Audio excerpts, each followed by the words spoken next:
নমস্কার রাসেল ভাই, আশা করি ভালো আছেন, কারণ আমি জানি আপনি সবসময় ভালোর দলেই থাকেন। আমার নাম নিলয় চক্রবর্তী, আমি খুলনা জেলার দৌলতপুর থাকি। ভূত এফএমে পাঠানো এটি আমার প্রথম ঘটনা।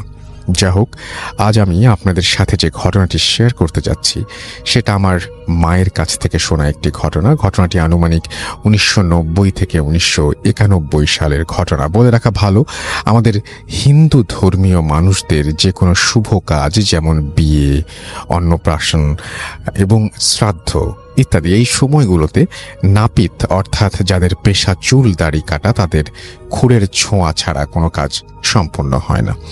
আমি এবার আমার ঘটনায় চলে যাব। আমার মা আমাকে যেভাবে বলেছিলেন আমি সেভাবেই আপনাদের বলছি। আমার মায়ের যখন 12 বছর বয়স, তখন খুলনার এক নামকরা মন্দিরের নাম উল্লেখ করতে তিনি নিষেধ করেছেন, ব্র্যাকেটে দিয়ে দিয়েছেন। মন্দিরের পূজারীর কাছ থেকে শোনা এই ঘটনা। পুরোহিতের নাম আবারও তিনি নামটা দিয়েছেন এবং তারপরে তিনি ব্র্যাকেটে লিখে দিয়েছেন নামটা প্রকাশ না করতে। তিনি ছিলেন একজন তন্ত্র সাধক। তিনি ভূত, পেতনি এবং জিন ছাড়াতেন ওঝার মতন। আমার মা ও আমার দিদা একদিন তার কাছে যান মন্দিরে পুজো দিতে। মন্দিরের পাশে পুরোহিতের ঘর। আমার মা দূর থেকে দেখলেন তার ঘরের ভেতরে একটি টেবিলের ওপর কাঠের থালার ওপর লাল কাপড় দিয়ে ঢাকা কি যেন একটা জিনিস রয়েছে। আমার মা কৌতূহল বশত পুরোহিতকে জিজ্ঞেস করলেন, কাকু, লাল কাপড় দিয়ে ঢাকা ওই জিনিসটি কি? তিনি মজা করে বললেন, ওর ভেতরে একটা হাড় রয়েছে।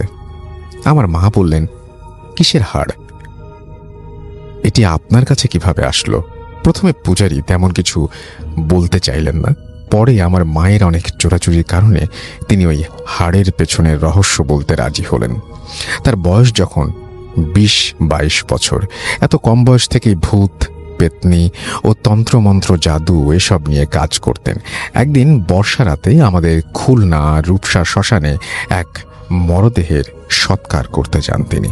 যখন সৎকারের কাজ চলছে এমন সময় তিনি সিগারেট খাওয়ার জন্য হাঁটতে হাঁটতে ওই স্থান থেকে কিছুটা দূরে যান। হঠাৎ করে তার একটি পা একটি গর্তের মধ্যে ঢুকে যায় এবং তার পায়ে অনেক চোটও পান তিনি গর্তের ভেতর থেকে তার পায়ের নিচে কিছু শক্ত জিনিস অনুভব করলেন। আমরা জানি যে সব জিনিস নিয়ে যারা কাজ করেন তাদের অনেক সাহস থাকে। স্বাভাবিকভাবে তারও অনেক সাহস ছিল। তিনি আগে পিছে কিছু না ভেবে গর্তের ভেতরে হাত ঢুকিয়ে দেন। বেশ কিছু শক্ত জিনিস ওনার হাতে অনুভূত হয়। ঠিক এমন সময় তার সঙ্গী সাথীরা ওনাকে পেছন থেকে ডাক দেয় ও তাকে আবারও শ্মশানে নিয়ে যায়। কিন্তু তার মনের ভেতর কৌতূহল কাজ করে, শক্ত জিনিসটি কি ছিল। তিনি মনে মনে সিদ্ধান্ত নিলেন যে আবারও ওই স্থানে ফিরে যাবেন। যেমন ভাবা তেমন কাজ।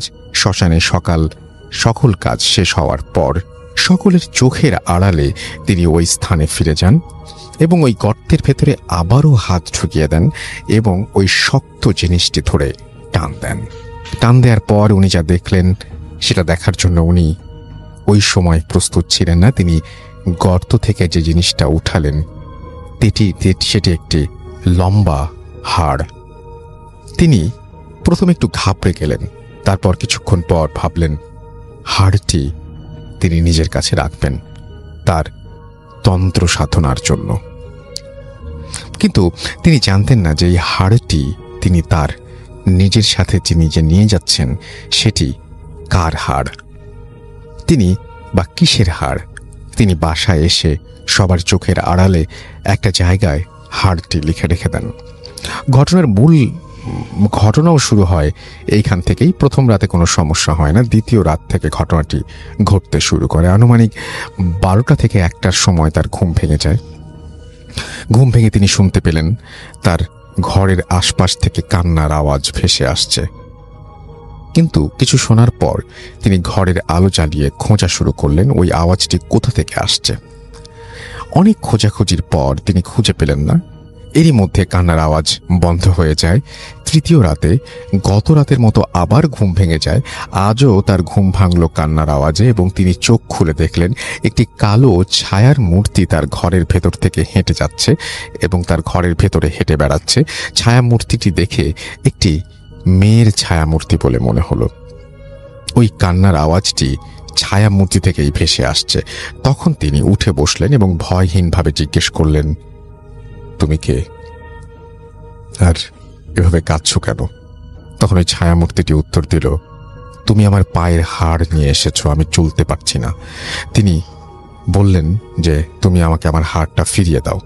তখন পূজারী বললেন, আমি তো কোনো হাড় পাইনি, কোন হাড়ের কথা বলছো? তখন ছায়ামূর্তি বলে, সেই শ্মশানে যে ঘটনা সেটা তার পায়ের হাড়, এবং সেটি সে ফেরত চায়।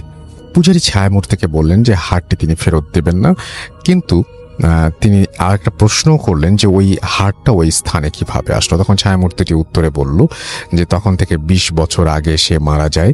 রূপসা নদীর বিপরীত পারে একটি গ্রামে তারা পরিবার নিয়ে থাকতো। তার বাবা পেশায় ছিলেন একজন নাপিত। মেয়েটি তার গ্রামের একটি ছেলেকে ভালোবাসত।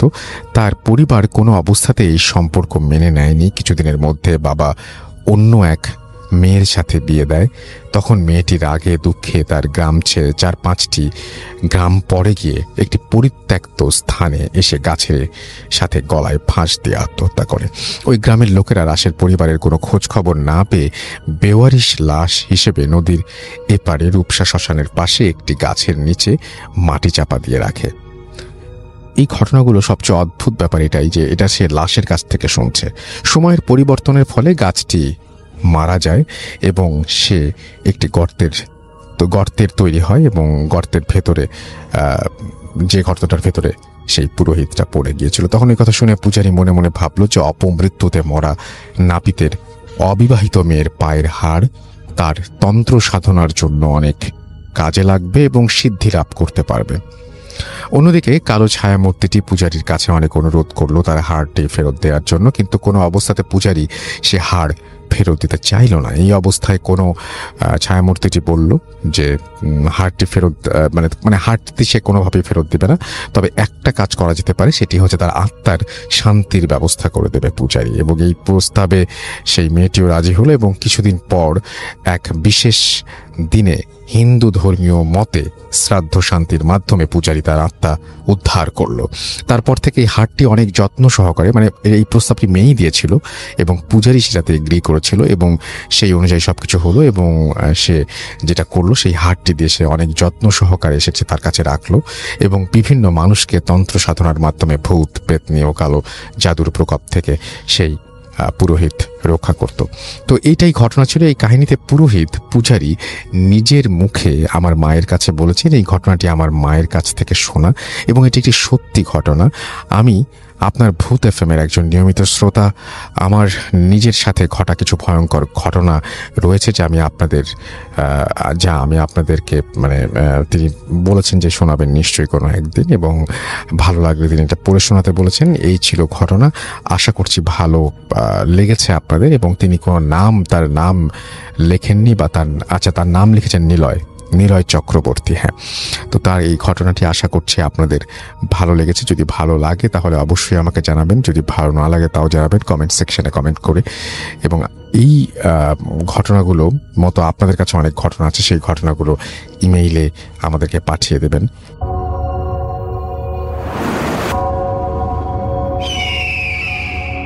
Welcome back. আপনাদের সবাইকে স্বাগত জানাই আমি রাসেল। আশা করছি আপনারা সবাই ভালো আছেন, ভালোর তলে আছেন। আমিও ভালো আছি আর ভালোর তলে আছি।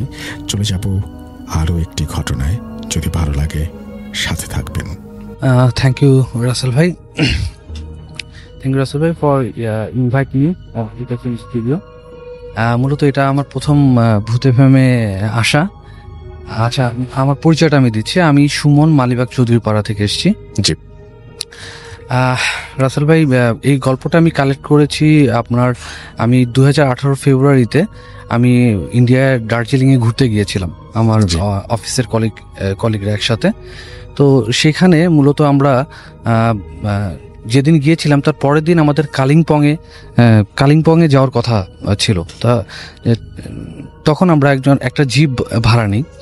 তো জিপ ভাড়া নিয়ে আমরা রওনা দিই সকালের দিকেই। তো সকালে যাওয়ার পথে কালিম্পংটা অ্যাকচুয়ালি যারা ওখানে গিয়েছেন তারা ভালো জানেন যে ওটা কিন্তু মূলত পাহাড়ি একটা জায়গা, যেখানে এক পাশে হলো পাহাড়, আরেক পাশে মানে খাদ। সেখানে কিন্তু পাহাড়ি অনেক গাছ আছে, এবং এক পাশটা যেটা বলতে পারেন অনেকটা জঙ্গল।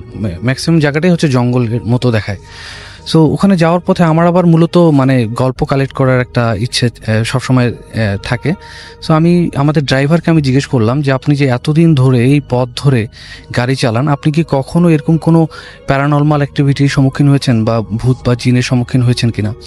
তো উনি বলেন যে হ্যাঁ, ওনার সাথে একটা ঘটনা ঘটেছিল, যেটা হচ্ছে আপনার 2014 সালে, সেটা জানুয়ারির দিকে। তো আমরা সবাই উৎসুক হয়ে গল্পটা মানে ঘটনাটা জানতে চাইলাম তার কাছে। তো উনি তখন গাড়ি চালাচ্ছিলেন, রানিং অন দ্য ওয়েতে ছিলাম আমরা কালিম্পংয়ের উদ্দেশ্যে। সো উনি শুরু করেন, উনি যেভাবে বলছেন আমি সেভাবেই বলার চেষ্টা করছি।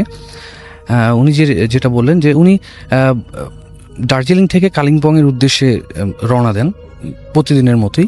তো সেদিনও উনি সেই একইভাবে গিয়েছিলেন। তো কালিম্পংয়ে যাওয়ার পরে ওনার ওখানে বেশ কিছু কাজ ছিল, কাজ শেষ করতে করতে ওনার একটু লেট হয়ে যায়। তো লেট হয়ে যাবার পর উনি ব্যাক করবেন এখন কালিম্পং থেকে দার্জিলিং সিটিতে। বাট যেটা হয় যে অন্যান্য দিনের থেকে সেদিন তার একটু লেট হয়ে যায়, তখন রাত আনুমানিক আপনার 10:30টার মতো হবে। তো একটু বলে রাখা ভালো যে আপনার দার্জিলিং সিটিতে যারা গেছেন বা ঘুরতে গেছেন তারা হয়তো জানেন যে রাতের বেলা, রাত 10টা মানে ওখানে অনেক রাত, তার মানে ওখানে অলরেডি জনমানব শূন্য হয়ে যায় সেই জায়গাটা। সো উনি মানে নর্মালি উনি ব্যাক করছেন তখন রাত 10:30টা। তো ব্যাক করতে করতে উনি পথের মধ্যে হঠাৎ করে উনি একটা জিনিস দেখতে পান যে পথের ধারে একটা মেয়েকে উনি দেখতে পান। মেয়েটা তাকে হাত দেখাচ্ছিল যে যাতে গাড়িটার তাকে সে ড্রপ নিতে যাচ্ছিল মানে গাড়ির কাছে। তো যখন সে মানে হাত দেখায়, সে মেয়েটাকে দেখে সে পুরোটি অবাক হয়ে যায়, কারণ এত রাতে এখানে কোনো মেয়ে থাকার কোনো সম্ভাবনাই নেই। কারণ যেহেতু ওখানে মানে রাত 8টার দিকেই মানুষ শূন্য হয়ে যায়, সো ওখানে কোনো মানুষ থাকার কথা না। তো উনি আরেকটা বিষয় জানতেন, যেই প্লেসটাতে মেয়েটা দাঁড়িয়ে হাত দেখিয়ে তার কাছে লিফট চাচ্ছে সেটা মূলত একটা হন্টেড এরিয়া। কারণ এর আগেও ওখানে অনেক মানে যারা ওখানে জিপ চালায় তারা অনেকেই ওখানে অনেক মানে অশরীরী অনেক কিছুই দেখেছিল। তো উনি এটা মনে করে উনি আর গাড়ি থামানোর কথা মানে ভাবেননি। উনি সঙ্গে সঙ্গেই সেই জায়গাটি যত দ্রুত সম্ভব ওখানে অতিক্রম করার চেষ্টা করে। উনি জোরে গাড়ি চালানো শুরু করে এবং উনি এতটাই ভয় পেয়ে যান যে উনি পিছন ফিরেও তাকাতেও ভয় পান। উনি সঙ্গে সঙ্গে ওই জায়গাটি ত্যাগ করেন। তো যেতে যেতে মূলত তার কিছু দূর পরেই রাসেল ভাই একটা শ্মশান ঘাট পড়ে। তো শ্মশান ঘাটটা উনি যখনই অতিক্রম করতে যাবেন, অতিক্রম করে যান, তারপরে ওনার মানে গাড়িটা আর কেমন যেন একটু ভারী হয়ে যায়, মানে গাড়িটা আর চলছে না এরকম একটা অবস্থা। উনি যতই এক্সেলেটার দাবাচ্ছেন, মানে এক্সেলেটার যতই চেষ্টা করছেন গাড়িটাকে আরও একটু স্পিড তোলার জন্য, বাট গাড়িটা মোটো আগের মতো রান করছে না, গাড়িটা স্লো হয়ে গেছে। তো উনি হঠাৎ করে ওনার মাথার মধ্যে ওই জিনিসটা আসেনি যে এখানে কোনো প্যারানর্মাল ঘটনা ঘটতে পারে। উনি ভাবলেন যে হয়তো বা গাড়ির ইঞ্জিনে বা গাড়ির টায়ারে কোনো প্রবলেম হয়েছে, এর জন্য হয়তো গাড়িটা স্লো হয়ে গেছে। তো উনি গাড়িটা চেক করার জন্য উনি গাড়ি থেকে নামেন, নেমে ওনার হাতে যে মোবাইলটা ছিল সেটা লাইট জ্বালিয়ে উনি গাড়ির ইঞ্জিন ইভেন চাকা চেক করা শুরু করেন। উনি যখন চেক করেন, উনি চেক করে কোনো প্রবলেম খুঁজে পান না। সো উনি যখন কোনো সমস্যা পান না, উনি আবার গাড়ির দিকে ব্যাক করেন। তো উনি যেই আপনার দরজাটা খুলতে যাবেন, তখনই মূলত যেটা সব থেকে মোস্ট ইন্টারেস্টিং ঘটনাটা ঘটে যায়, মানে যেটা ভয়াবহ ঘটনা ওনার হিসেবে, সেটা হলো যে উনি দেখতে পান যে গাড়ির পেছনের সিটে সেই মেয়েটি বসে আছে, যেই মেয়েটি কিছুক্ষণ আগে ওনার কাছে গাড়িতে লিফট চেয়েছিল। তো উনি ওটা দেখার পরে উনি মানে কয়েক সেকেন্ডের জন্য স্টার্ন হয়ে যান যে উনি অ্যাকচুয়ালি কী করবেন উনি কিছুই বুঝে উঠতে পারছিলেন না। কারণ যেহেতু এটা পাহাড়ি পথ আর তখন অলমোস্ট রাত 11টা থেকে 11:30 বাজে। সো ওখানে অ্যাকচুয়ালি কোনো মানুষজন তো নেই। সো উনি তখন কি করবেন বুঝে উঠতে পারছিলেন না। তো এক পর্যায়ে উনি ডিসাইড করেন যে উনি মানে গাড়িতেই চড়ে যাবেন। তো উনি আল্লাহর নাম নিয়ে কলমা পড়ে গাড়িতে চড়ে বসেন। গাড়িতে চড়ে বসেন। রাসেল ভাই, আমি আপনাকে আগেও বলেছিলাম যে অ্যাকচুয়ালি ওখানে আমি ওনাকে জিজ্ঞেস করেছিলাম যে আপনি তো মানে পালিয়ে যেতে পারতেন, কিন্তু উনি বললেন যে ওখানে মানে পালানোর কোনো অপশন নেই, যেহেতু জায়গায় নাই, কোনো জায়গায় কোনো নেই। উপায় কারণ হচ্ছে নেই। যারা জানে পুরোটাই পাহাড়ি রাস্তা, তারা জানে। চারিদিকেই পাহাড়, জঙ্গল, কোনো মানুষ। অনেক দূর পর পর একটা বসতি আসছে, জি জি জি। বাজারের মতো কোনো একটা জায়গা অনেক দূর পর পর আসছে। হ্যাঁ, তো উনি সেটা ভেবে উনি, আর যেহেতু গাড়িটাই ওনার একটা সম্বল, মানে আয় ওটা করার, ছেড়ে তিনি তো ওটা যেতে চান। ছেড়ে উনি যেতে পারছেন না ওখানে। সো উনি যা হবে ভাবলেন, আল্লাহর নাম নিয়ে কলমা পড়ে গাড়িতে উঠে গেলেন। উঠে গিয়ে উনি গাড়ি চালানো শুরু করলেন এবং গাড়ি খুব দ্রুত চালাতে শুরু করেন এবং সাথে উনি খুব জোরে জোরে কলমা পড়তে থাকেন। উনি যখন এই কথাটা বলছিলেন, উনি আসলে আমি ওনাকে দেখেছিলাম, ওনার পশম দাঁড়িয়ে গিয়েছিল সেখানে। তো যখন উনি যতই জোরে গাড়ি চালাচ্ছেন চালাতে থাকেন, বাট পথ যেন শেষ হচ্ছে না ওখানে। আর উনি তখন ধরে নিয়েছিলেন যে আজকে হয়তো তার জীবনের শেষ রাত। সো উনি যখন যেতে থাকেন, যেতে যেতে হঠাৎ করে ওনার মনে হয় যে উনি একটু মানে পিছনটা দেখতে চাচ্ছেন যে এখনো সেই অশরীরীটা আছে কিনা। তো উনি রেয়ার ভিউ মিররে উনি দেখার চেষ্টা করেন, দেখেন যে মেয়েটা ওখানে এখনো বসে আছে। ইভেন তার ঠিক কয়েক সেকেন্ড পর মানে যেই মেয়েটা বসেছিল সেখানে, সে মেয়েটা বাতাসের মতো তার পাশে সিটে এসে বসে। আমি একটা কথা বলতে ভুলে গেছি রাসেল ভাই, মেয়েটা অ্যাকচুয়ালি দেখতে, মানে উনি যেটা বলেছিলেন অবয়বটি মেয়েটার, সেটা মেয়েটা দেখতে ছিল আপনার সাদা একটা শাড়ি পরার মতো, পা দেখা যাচ্ছিল না। আর মেয়েটার বয়স হবে আনুমানিক 20 কি 21 বছর। আপনি বলছেন একটু ভাসমান, মানে অনেকটা ট্রান্সপারেন্ট টাইপের, মানে কোনো স্থির না, আর খুব দ্রুত মুভ করছিল ওনার কথা মতো।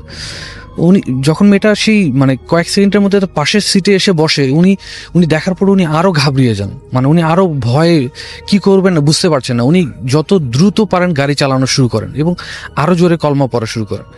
সব থেকে ইন্টারেস্টিং বিষয় হচ্ছে রাসেল ভাই, আমরা তখন শুনে ভয় পেয়ে গিয়েছিলাম যে মেয়েটা সাডেনলি তার মাথা তার কাঁধে দিয়ে দেয়। মানে খুবই হরর একটা মানে বিষয়টা। তো উনি যখন দেয়, উনি ভাবতেও পারছেন না যে এরকম একটা ঘটনা ওনার সাথে এই মুহূর্তে ঘটছে।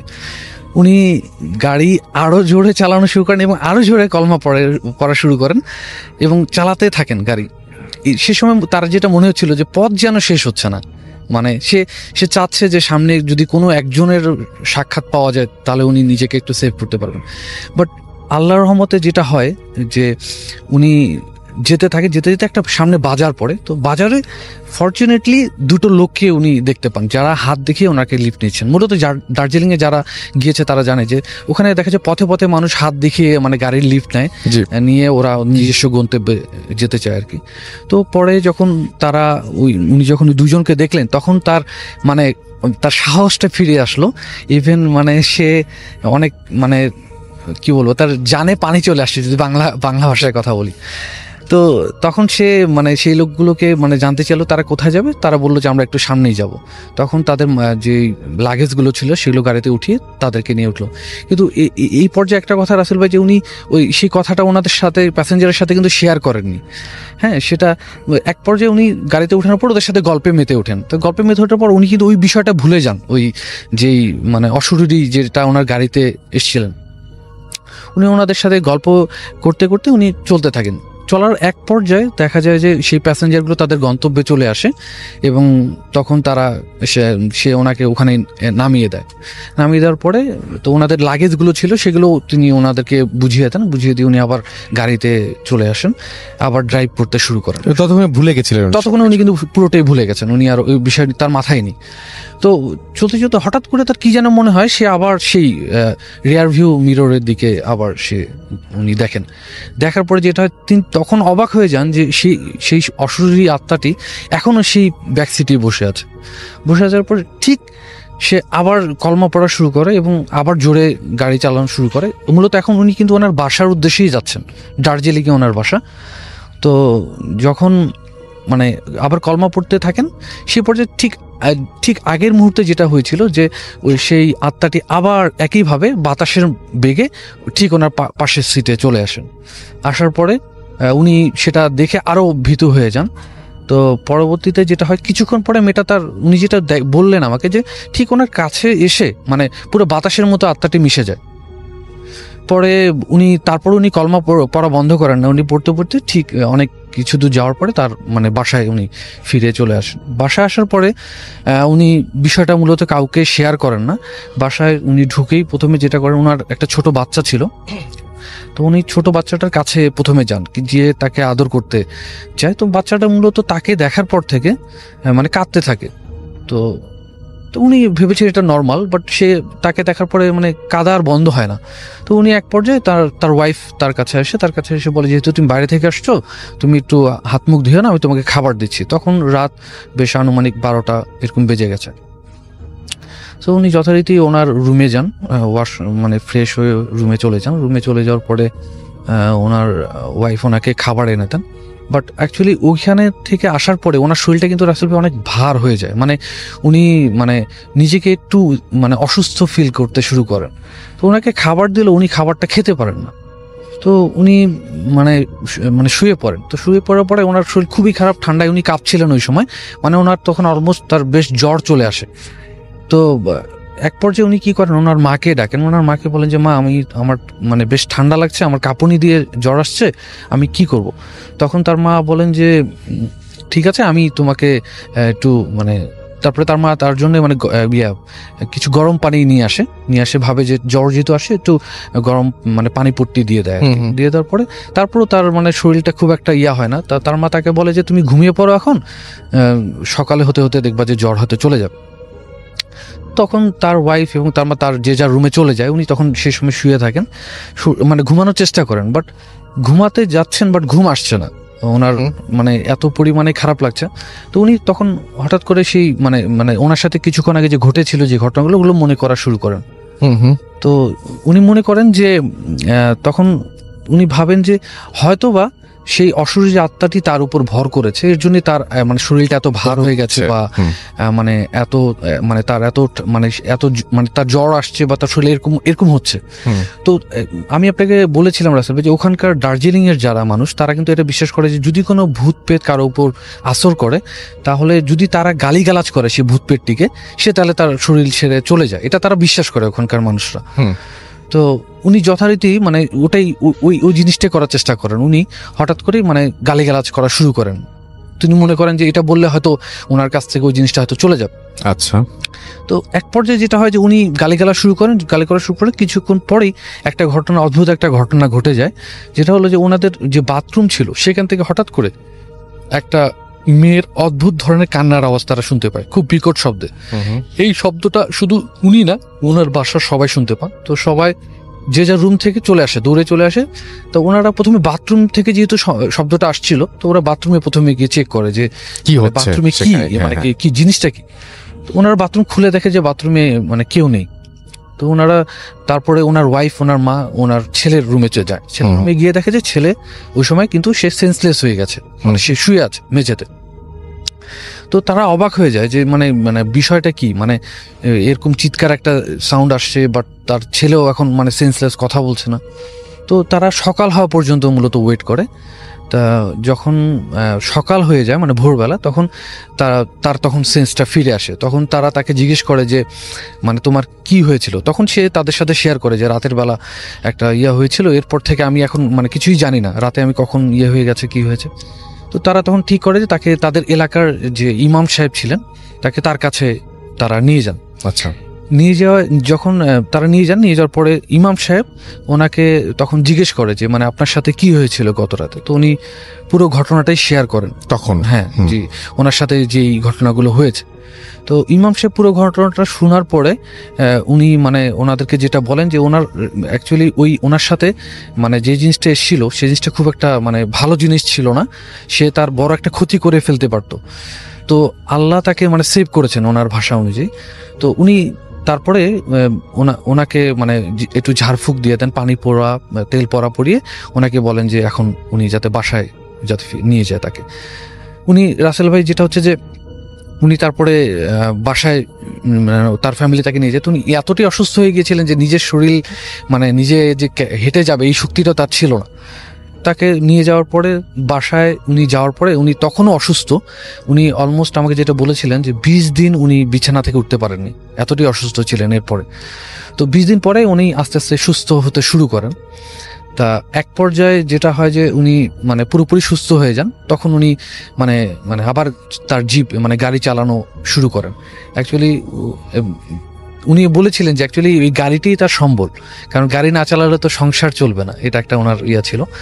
তো উনি এখনও সেই পথ দিয়েই মানে চলাচল করেন, এবং এরপরও নাকি উনি অনেক কিছুই মানে দেখেছেন ওই জায়গায়, যে জায়গাটা, আর যে জায়গাটা মূলত রাসেল ভাই ঘটনাটা ঘটেছিল ওটা কিন্তু একটা হন্টেড, মানে ওখানে এলাকার লোকজন যারা বলে তারা বলে যে ওখানে অনেক মানুষদেরকে মেরে ফেলে দেওয়া হতো, মানে ওটা একটা জঙ্গলের মতো ছিল পাহাড়ের পাশে। সো যার জন্যই ওই এলাকাটায় মানে কেউ নর্মালি মানে মানে একা কেউ যেত না। সো তখন উনি ওই সেই গাড়ি চালানো তো শুরু করে দিলেন। তো এরপর থেকে উনি, যেটা আমি অফ ইয়ার আপনাকে বলেছিলাম, যে উনি মানে এরপর থেকে উনি যখনই কোনো একা মানে যেতে শুরু করেন তখন উনি মানে সিগারেট খাওয়া শুরু করে দেন। আমি আবার জিজ্ঞেস করেছিলাম যে কেন আপনি সিগারেট কেন মানে মানে খাচ্ছেন। উনি বলেন যে আসলে উনি বিশ্বাস করেন এটা যে মানে আগুন জাতীয় জিনিসকে এই ধরনের মানে ভূত পেতরা ভয় পেয়ে থাকে, এগুলো দেখলে তারা আসবে না। তো এখনো ওনার নাকি মানে যখনই ওই জোনটা দিয়ে যায়, হন্টেড প্লেসটা দিয়ে যায়, আছেন দেখতে পাচ্ছি আরো অনেকেই এই মুহূর্তে, এবং আশা করছি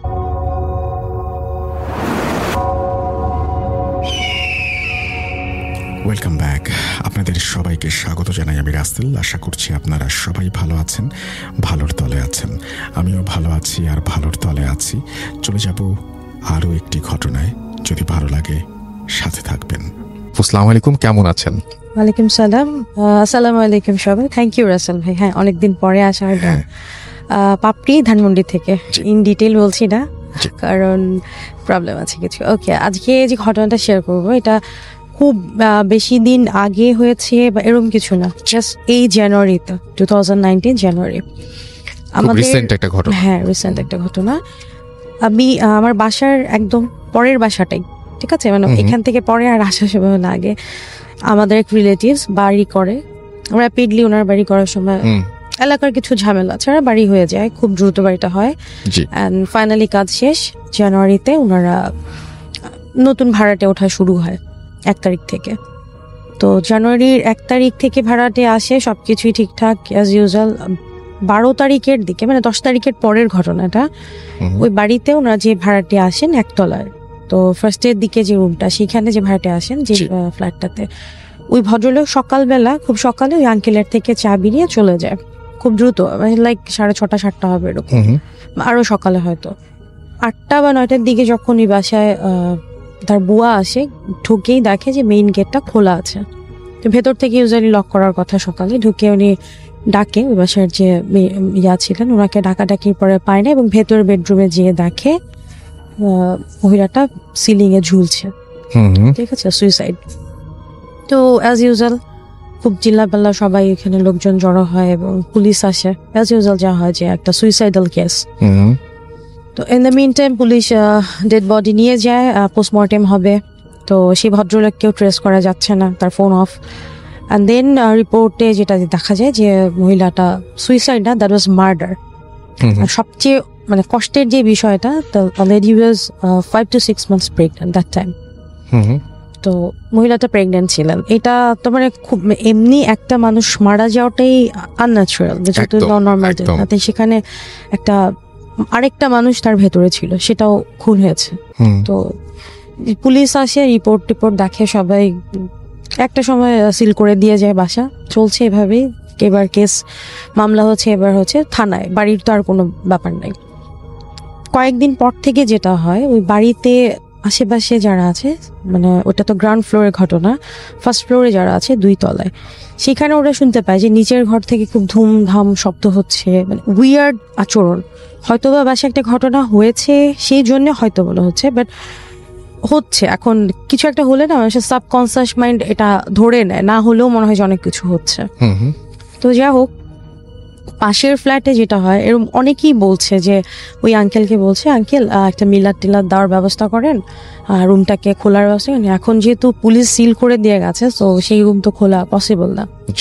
পাশে বাসায় যিনি আছেন, একদম আমি আপনাকে বাড়ির তো ঠিকানাটা বললামই, অফ এয়ারে বলছিলাম, আর ওনার ওইখানে কেস চলছে। তো পাশের বাড়ি থেকে যেটা হয়, এক ভদ্রলোক 1 তলা থেকে 2 তলায় যে ভদ্রলোক, ওনারা দেখছে যে নিচ তলায় জানালার এখানে মানে বারান্দার এই দরজাটা, মানে এই যে খানটাতে ঘটনাটা হয়েছে, যে ফ্ল্যাটটাতে, উনি রাতে 10টা সাড়ে 10টার দিকে বোধহয় বারান্দায় আসেন কোনো একটা কারণে, এসে দেখেন যে ওইখানটাতে কিছু একটা শব্দ হচ্ছে নিচে, 2 তলা থেকে 1 তলায় কিন্তু খুব ইজিলি অ্যাক্সেস করা যায়, শব্দ হচ্ছে। তো উনি বুঝতে পারছেন না, খুব একটা রাত হয়নি, ল্যাম্পপোস্টের আলো ওইখানে দেখা যাচ্ছে। ভালো করে উকি দিয়ে দেখে কিছু একটা বসে কোনো একটা কিছু খাচ্ছে, একটা মহিলা, একটা স্ট্রাকচার, খুব যে দেখা যাচ্ছে না খাচ্ছে, কি খাচ্ছে না দেখে তার আর দেখার মতো ওই সাহসটা হয়, এসে দৌড়ে ভেতরে চলে যায়। পরদিন সকালে এরা কি করে, যে পরদিন সকালে এই ভদ্রলোক এবং তার ওয়াইফ, তাদের একটা বাচ্চা ছিল 5-6 মাসের বেবি, নিয়ে চলে যায়, গ্রামের বাড়ি চলে যায়। তো হঠাৎ করে এরম একটা ঘটনা হলো, 5-7 দিনের মাথায় আবার এরম চলে গেছে। সো এই ক্যাচাল মানে চলছে একটা না একটা।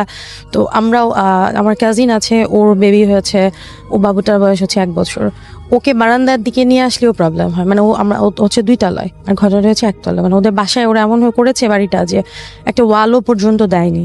আমি যে আসছিলাম আমাকে কিন্তু এটা সামনে দিয়ে আসতে হয়েছে, ওই রুমটার সামনে দিয়ে আমাকে আসতে হয়েছে, বিল্ডিং এর ভেতর, বাট ওইটার সামনে দিয়ে আসতে হয়েছে। তো এইভাবে পরে খবর পাওয়া যায় 2-3 দিন পরে, যেটা যে ওই ভদ্রলোক যে চলে গেলেন সকালে, খুব ভোরে চলে গেলেন ওনার ওয়াইফ এবং বেবিকে নিয়ে, ওনার বেবিটা মারা গিয়েছিল। মারা গিয়েছিল। অ্যান্ড দ্যাট টাইম, সরি আমি মিস করেছি, পরদিন সকাল ওনার তো চলেই তো যায়। তো চলে যাওয়ার পর সেইখানে হচ্ছে আপনার রুমে যখন ওই যে বারান্দা বাইরে যে সিটি কর্পোরেশনের ঝাড়ু টাড়ু দেয়, গলির ভিতরে আসে, বারান্দায় দেখতে পায় যে রক্ত পড়ে আছে, ছাপছাপ রক্ত। আর এখানে তো ঢোকা পসিবল না, যেহেতু পুলিশ সিল করে দিয়ে গেছে। তো কোনো বিড়াল টিড়াল কিছু করেছে কিনা, এখানে একটা ছোট্ট বাচ্চার আঙুল পাওয়া যায়। মানে এটাই খুব অদ্ভুত একটা জায়গা না? আমি আপনাকে বলার সময় আমি খুব ফ্রিক করছিলাম, আমার ভীষণ, আমার চোখ বন্ধ করলে আমি দেখি ছোট্ট একটা আঙুল, মানে এই যে ছোট আঙুলটা আমাদের কোনে আঙুল যেটাকে বলে, এই আঙুলটা। তো পরে 2 দিন পরে জানা যায় যেটা, ওটা আর তখন পুলিশ আর বলে না, যেহেতু একটা ঝামেলা অলমোস্ট চলছে, বাড়ির বদনাম হয়ে গেছে, ভাড়াটেরাও চলে যাওয়ার মতো অবস্থা, পুলিশকে আর এটা ইনফর্ম করে না, যেহেতু লাস্ট সেখানে ওরকম কিছু তো ক্রাইম দেখেনি। সো ধারণা করে যে ধামাচাপা দেয়, বিড়াল এটা নিয়ে এসছে এখানে বা বিড়াল খেয়েছে।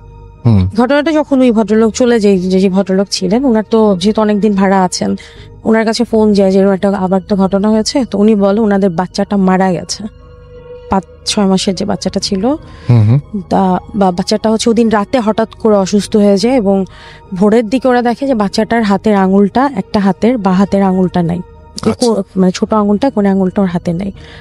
তো এই কারণে মানে ওরা ওই ব্লিডিং রত অবস্থায় যে হাতের আঙুলটা নিয়েই ওইভাবেই ওরা বের হয়ে যায়। কারণ ওদের তো তখন বলছিল যে আপনারা পুলিশ বা ডাক্তারের কাছে, আমরা আমি ডাক্তার নিয়েছি, আমরা এখান থেকে বের হয়ে ডাক্তার দেখিয়ে দেন ও রাস্তাতেই মারা যায়। তো এটা ওরা চায়নি যে ছোট্ট একটা বাচ্চা 5-6 মাসের একটা শরীর পুলিশ কাটুক, আবার পোস্টমর্টেম করুক। একটা মানুষ, মহিলা মারা গেছে, তার পেটে কিন্তু এরকম একটা বাচ্চা ছিল, এরকম একটা বাচ্চা, যে বাচ্চাটার বয়স মাত্র পৃথিবীতে এসছে 5-6 মাস। তো এই বাচ্চাটার হাতের আঙুল ছিল না, ওই একটা হাতে, ওইভাবেই তাকে দাফন টাফন করে। এগুলা চলার মধ্যে এলাকায় বলা হয় যে এরকম আপনারা, সবাই বলছে যে আঙ্কেল আছে ওনার নামে বলছে যে তুমি এরকম মিলাদ দাও, বাড়িতে মিলাদ দাও। আমরা যেহেতু মুসলিম, হিন্দু যেই হোক, কিছু কিন্তু রিচুয়ালস থাকে।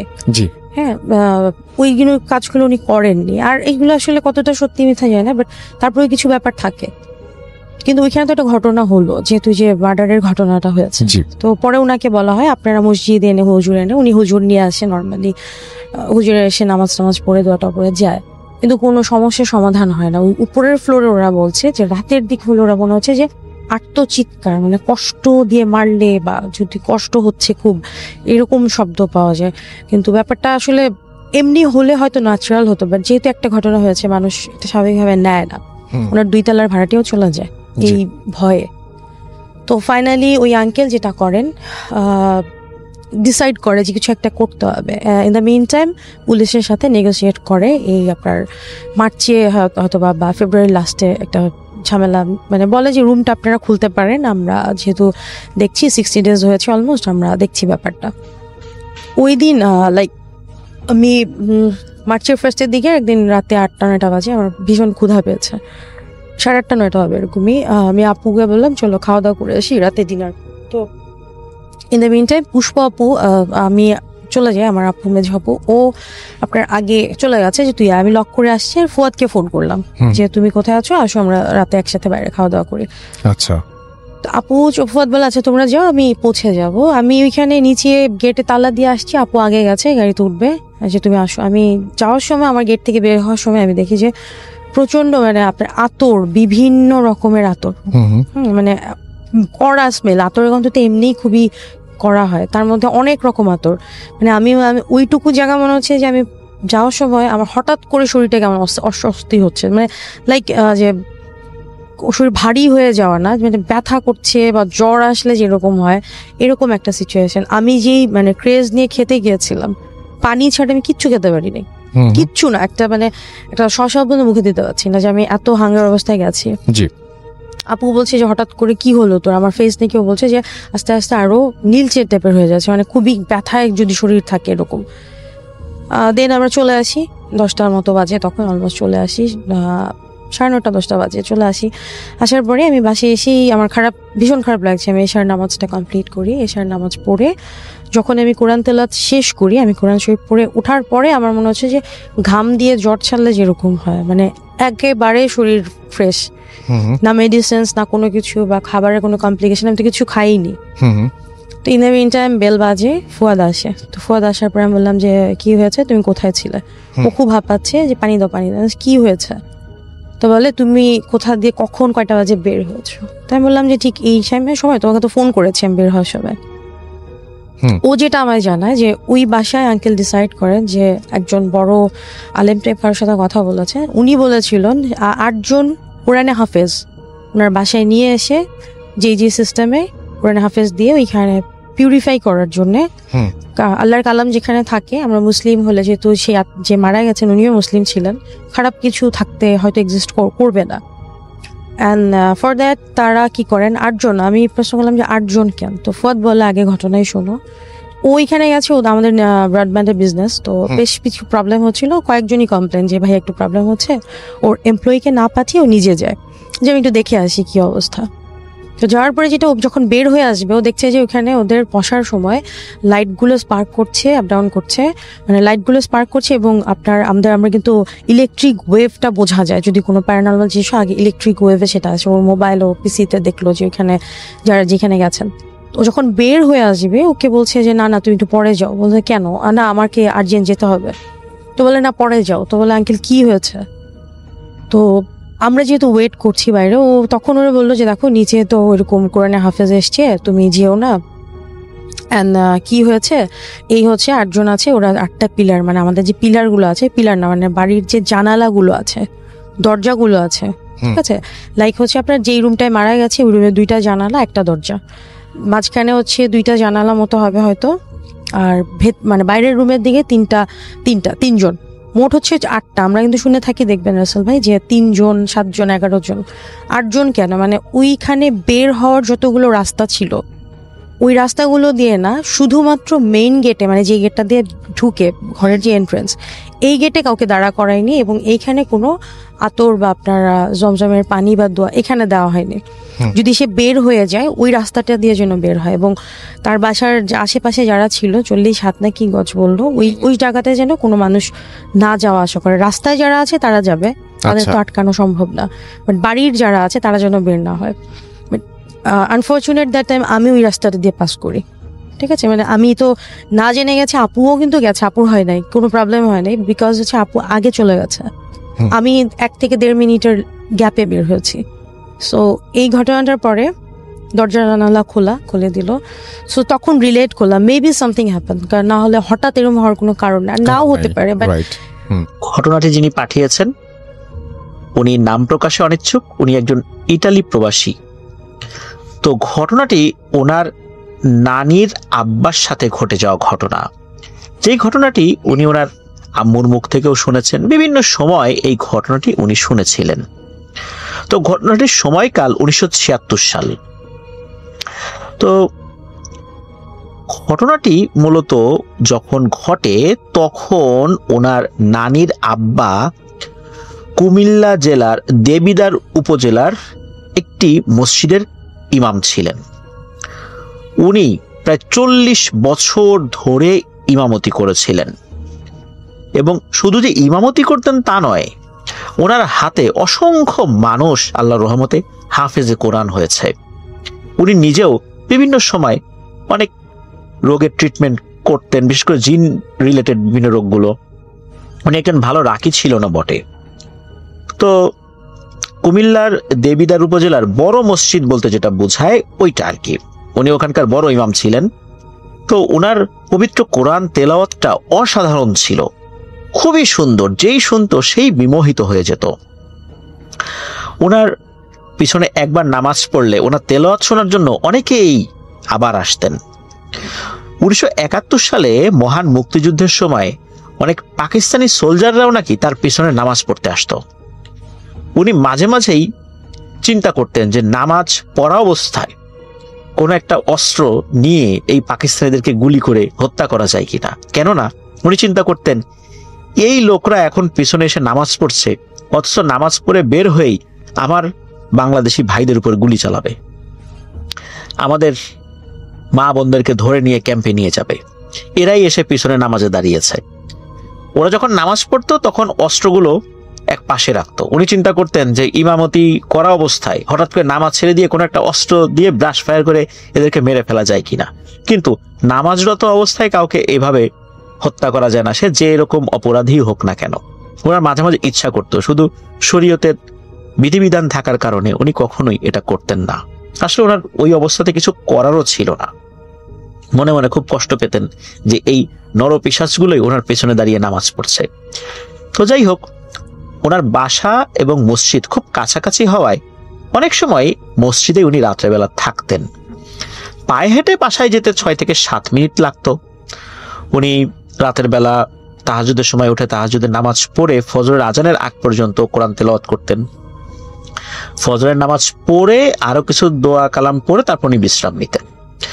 তো ওই মসজিদে কিন্তু মাঝে মাঝেই জিনেরা নামাজ পড়তে আসতো। অনেক জিনেদের সাথে তার দেখাও হয়েছিল। আবার কখনো কখনো দুষ্টু জিনেরা বলতে যেই জিনেরা অতটা পরহেজগার না কিন্তু নামাজ কালাম পড়ে, এমন জিনেদের সাথেও তার দেখা হয়। এক রাতের ঘটনা, যে রাতের ঘটনা ওনার জীবনটাকেই এক বিভীষিকাময় নারকীয় যন্ত্রণা এনে দিয়েছিল। এক রাত্রে বৃষ্টি হয়, তো উনি ওই রাত্রে আর বাসায় যান নাই, কারণ যেহেতু উনি মসজিদেই অধিকাংশ সময় থাকতেন রাতের বেলাতেই। তো উনি ভোরবেলা, মানে তখন তাহাজ্জুদেরও আগে উনি কোরআন তেলাওয়াত করছিলেন। হঠাৎ করে পুরো মসজিদটা সুঘ্রাণ ছড়িয়ে পড়ে, সুঘ্রাণে ভরে যায়। উনি তো বুঝতে পেরেছেন নিশ্চয়ই কোনো কিছু এসেছে, কারণ এই ধরনের সেন্ট বা সুঘ্রাণ উনি আগেও পেয়েছেন। তবে উনি ছিলেন মসজিদে একদম প্রথম কাতারে বসে বসে কোরআন তেলাওয়াত করছিলেন। তো পেছন থেকে এসে কেউ ওনাকে সালাম দিয়েছে। তো উনি আর সালামের উত্তর নেন নাই, উনি যেহেতু কোরআন তেলাওয়াত করছিলেন। আর উনি ওনার মতো করে কোরআন তেলাওয়াত করেই যাচ্ছেন। প্রায় 15-20 মিনিটের মাথায় হঠাৎ করে পেছন থেকে একজন তাকে ডাক দেন যে, হুজুর, আপনি মনে হচ্ছে কোরআনের এই আয়াতটা ভুল পড়েছেন, একটু খেয়াল করে পড়ুন। তখন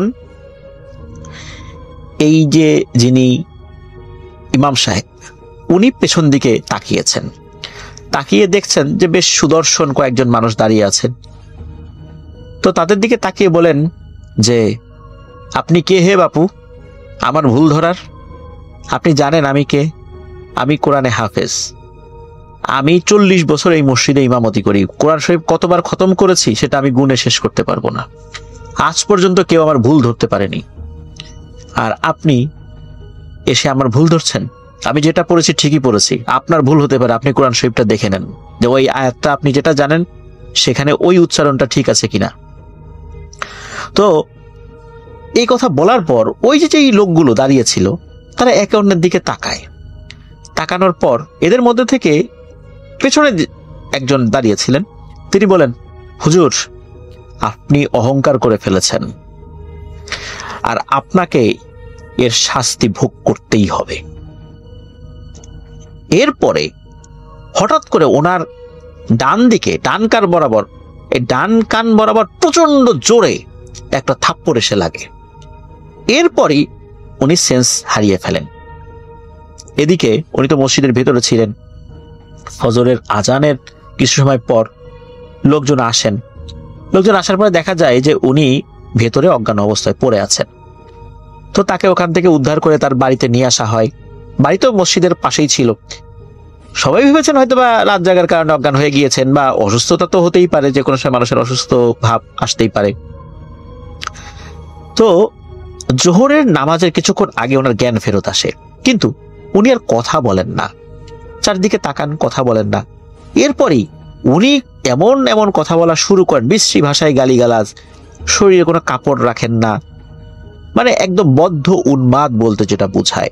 এমন একজন আলেম যার হাতে অসংখ্য মানুষ হাফেজ হয়েছে আল্লাহর রহমতে, তার এমন একটা অবস্থা, তার কথাবার্তার যে কি ভয়ঙ্কর অবস্থা তা তো বুঝতেই পারছেন প্রিয় লিসেনার্স।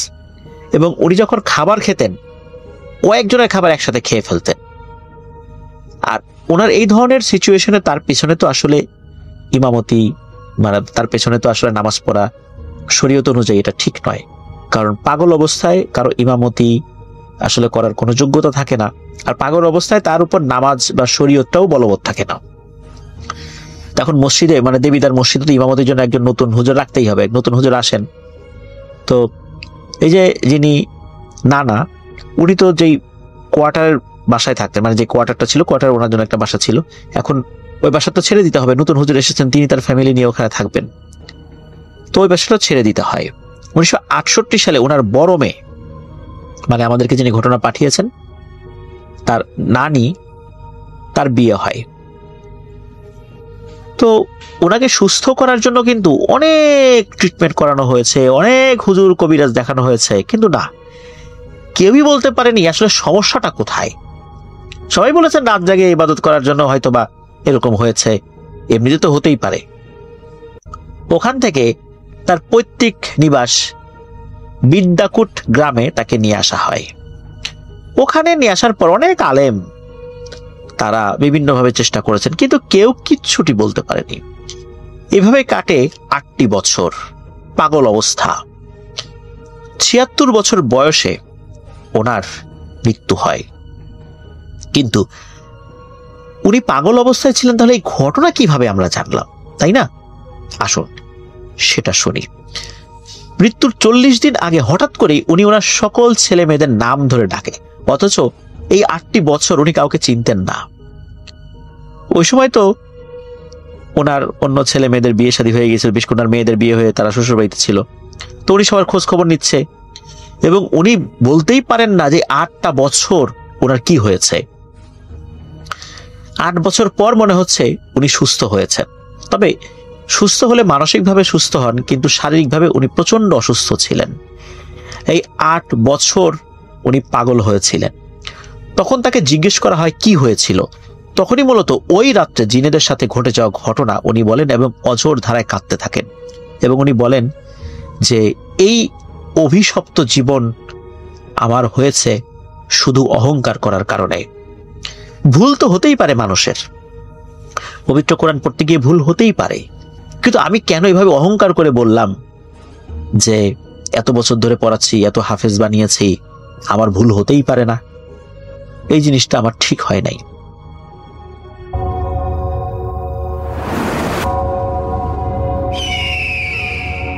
Welcome back. আপনাদের সবাইকে স্বাগত জানাই আমি রাসেল। আশা করছি আপনারা সবাই ভালো আছেন, ভালোর তলে আছেন। আমিও ভালো আছি আর ভালোর তলে আছি। চলে যাব আরও একটি ঘটনায়, যদি ভালো লাগে সাথে থাকবেন। এখন আমি যে ঘটনাটা শেয়ার করব সেটা ইমেল করেছেন নাজমুল হক ভাই। ওনার সাথে এই ঘটনাটা ঘটে 2010 সালে। তো এই ঘটনাটা আসলে ওনার জীবনে বাস্তব একটা ঘটনা ছিল দেখে আমি শেয়ার করছি, জানি না আপনাদের কতটুকু ভয় লাগবে। তো নাজমুল ভাই তখন তিনি একটা গার্মেন্টসে জব করতেন। তো সেই গার্মেন্টসে ওনাকে মাঝে মাঝে ওভারটাইম করা লাগতো। তো এমনও হতো যে রাত্রে 12টা সাড়ে 12টা পর্যন্ত উনি কাজ করতো, এবং সেই মুহূর্তে ওনার এরকম ওভারটাইম করতো 4 থেকে 5 জন। আর ওনার বাসাটা ছিল গার্মেন্টস থেকে প্রায় 2 কিলো দূরে। তো একদিন রাতে উনি এরকম কাজ করছিল, ওনারা 5 জন। তো ওনারা রাত 12টা পর্যন্ত কাজ করার পর ওনার বাসার দিকে রওনা দিবে। তো বলে রাখা ভালো যে ওনার যে 4 জন যারা কলিগ ওনার ছিল, যারা কাজ করতো, ওনারা মানে গার্মেন্টসের আশেপাশে ওনাদের বাসা, তো ওনারা তো ওনাদের বাসায় চলে গিয়েছে। তো নাজমুল ভাইকে প্রায় এরকম 2 কিলো রাস্তা হেঁটে যেতে হবে। তো উনি এরকম হাঁটা শুরু করে এবং তখন গুড়া গুড়া বৃষ্টি পড়ছিল। তো উনি যাচ্ছিল যখন আমার মনে একটু ভয় ছিল, কারণ উনি অনেকদিন পর এই রাস্তা, যে রাস্তা যাচ্ছিল অনেকদিন পর এরকম একা যাচ্ছে। নাহলে অন্য সময় দেখা যেত যে ওনার বাড়ির কাছের কোনো কলিগ যারা ছিল, বাড়ির কাছে কেউ হয়তো ছিল যে ওনার সাথে একসাথে কাজ করতো, ওনারা একসাথে যেত। তো সেদিন ওনাকে একা যেতে হবে। তো উনি এরকম মনের মধ্যে ভয় নিয়ে উনি হাঁটা শুরু করে। তো অনেকে বলে যে উনি যে রাস্তাটা যায়, যে রাস্তা নাকি রাত্রেবেলা যাওয়া আসলে ঠিক না, এখানে একটা কবরস্থান এবং আশেপাশে একটা শ্মশান ছিল। তো উনি তাও সাহস করে যাচ্ছিল, তো দোয়াদুরুদ করে উনি যাওয়া শুরু করেন। তো যখন কবরস্থানটা পার হয়ে উনি সামনের দিকে আগাচ্ছে, তো ডান পাশে একটা শ্মশান ছিল। তো শ্মশানের ঠিক কাছেই, মানে পাশেই আর কি বলা যায়, যে ওনার একটা চাচার বাসা ছিল, মানে ওনার আব্বার আপন চাচাতো ভাইয়ের বাসা ছিল। তো উনি বাসাটার দিকে খেয়াল করছে। তো খেয়াল করতে করতে উনি একটা জিনিস মনে করে যে বেশ কয়েকদিন আগে ওনার সেকেন্ড কাজিন, মানে সেই চাচার ছেলে এখানে সুইসাইড করে এখানে। তো এটা উনি ভাবতেছিল, আর ভাবতেছে যে এখানে সুইসাইড করতেছে, মনে মনে একটা ভয় ছিল যে ওনাকে আবার খারাপ কিছু দেখে নাকি। তো উনি যখন হাঁটা আবার শুরু করে, তো হঠাৎ করে উনি বৃষ্টি একটু বেড়ে যাওয়ার কারণে উনি ওনার সেই চাচার বাসার কাছেই, মানে একটু সাহস পায় যে না, যে আত্মীয় স্বজনের বাসা আছে, কোনো সমস্যা হতে হবে না। তিনি চাচার বাসার সামনেই একটা গাছ ছিল, গাছের নিচে উনি একটু দাঁড়ায়। তো উনি খেয়াল করছে যে গাছটা নড়তেছে এবং একটা বাতাস আসছে হালকা। তো উনি ভাবে যে আবার ঝড় শুরু হবে নাকি। তুমি আশেপাশে আবার একটু অন্ধকারের মধ্যে দেখছে যে কোনো গাছপালা নড়তেছে না। তো উনি আবার দেখতেছে যে না, ঠান্ডা যেহেতু বাতাস আসে, তো উনি আবার একটু নিজে যে গাছের নিচে দাঁড়ায় ছিল সেই গাছটার উপরের দিকে একটু দেখতেছে যে এই গাছটাই শুধু নড়তেছে, কিন্তু আশেপাশের অন্য কোনো গাছ নড়ে না। তো উনি খারাপ কিছু হবে কিনা সেটা ভাবার আগেই একটু ভাবে যে একটু দেখি আসলে কি ওখানে। তো উনি একটু সাইড হয়ে উপরে গাছটার দিকে তাকাতেই দেখছে যে কিছু একটা গাছের মধ্যে বসে আছে এবং ওটা গাছটা ঝাঁকি দিচ্ছিল। এবং উনি স্পষ্ট বুঝে যে এটা একটা মানুষ, এবং এমন যদি হতো যে না এটা অন্য কিছু বা কোনো পশু বা অন্য কোনো পাখি হতো উনি বুঝতো, কিন্তু উনি স্পষ্ট দেখা একটা মানুষ এবং খুব কালো আকৃতির, অন্ধকার বোঝা যাচ্ছিল না। তো উনি জোরে চিৎকার দিয়ে বলতেছে যে কে, কিন্তু কোনো সারা শব্দ নাই। তো উনি আবার মানে ভাবে যে ওনার চাচার বাসায় ঢুকবে, কিন্তু একদিক দিয়ে উনি এটা ভাবছিল যে এই চাচার বাসায় ওনার খুব কম আসা হতো। তো উনি ভাবতেছে যে ওনার যে কাজিন কয়েকদিন আগে মানে সুইসাইড করে, সে কিন্তু এরকম কালো আকৃতির এবং একটু লম্বা আকৃতির ছিল। তো উনি দেখতেছে যে গাছের উপর থেকে যেটা সে নাড়া দিচ্ছে গাছটা ঠিক ওনার কাজিনের মতো অনেকটা অবয়ব। উনি যখন অনেকক্ষণ ধরে চিৎকার দিচ্ছিল, কোনো কথা বলতেছে না, যখন ওনার সেই কাজিনের নাম ধরে ডাকতেছে, দেখতেছে যে গাছটা নড়া বন্ধ হয়ে গেছে এবং উনি স্পষ্ট দেখে যে ওনার সেই কাজিনের ফেসটার মতোই, মানে হালকা আলোতে উনি বুঝে এটা। তো তখন তিনি, এই যে বললাম তো গুড়ি গুড়ি বৃষ্টি পড়ছিল, উনি ওনার বাসার দিকে দৌড় দিয়ে এসে পড়ে। এবং এসে পড়ার পর তখন প্রায় ভোর 4টা বাজে। উনি নিজে অবাক হয়ে যায় যে এত ভোরে উনি এখানে আসলো, এতক্ষণ উনি এখানে ছিল। তো ওনার আব্বা মা খুব চিল্লাচিল্লি করতেছে, বলতেছে যে তোকে এত রাত পর্যন্ত কে আটকায় রাখছিল, তুই কোথায় ছিলি? উনি বলতেছে যে না, আমি এরকম রাস্তায় আসার পথে একা আসতেছিলাম। পুরোটা ঘটনা বলে যেরকম আমি খারাপ কিছু মনে একটা মানে দেখছিলাম চাচার বাসার এখানে, তো এর জন্য আমার আসতে সমস্যা হয়েছে। তোনার আব্বা বলতেছে যে দেখ, তুই হয়তো জানিস না যে তোর চাচতো ভাই কিন্তু উল্টাপাল্টা এরকম খারাপ জিনিস দেখতো দেখে কিন্তু ওইখানে কিন্তু সুইসাইড করছিল, এবং ওই রোডটা ভালো না। আমি তোকে বারবার আগেও বলছিলাম গার্মেন্টসে কাজ করিস, যেখানে কাজ করিস ভালো, এই অল্প টাকার জন্য এত কষ্ট করে জীবন দিস না। তোর চাচতো ভাইটা ঠিক এভাবে মারা গেছিল এবং উল্টাপাল্টা মানে এরকম দেখতে দেখে সুইসাইড করে মারা গেছিল, এবং তুই যে এখন ওখানে গেলি, এখন যদি তোকে খারাপ কিছু আসর করে তুই তখন বুঝবি কি হবে।